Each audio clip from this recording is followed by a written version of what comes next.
How's it going, everyone? In today's video, I'll show you on how you can create or make a map in Roblox Studios. So of course, the first thing that you want to do is to actually head over to the Roblox Studio right here. Let's go ahead and click on new experience, and then let's create a new creation of our map. So let's just wait for everything to load in.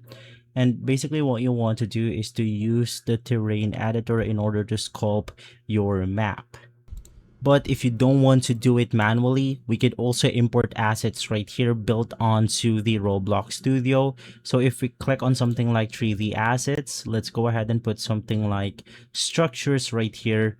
And then we have a simple classic house. So let's just go ahead and click on it, and it will instantly be imported onto our model or onto our map. We also have something like a tree house.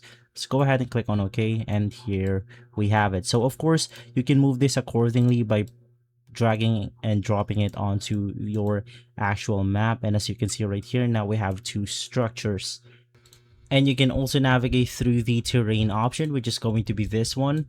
And let's say that we want to go ahead and import some of this terrains. So let's go ahead and put something like this building right here. And then we could do a lot of stuff.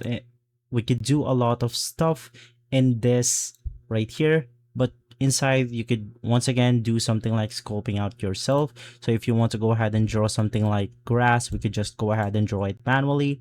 If you want to go ahead and do something like sea level, we could adjust it right here.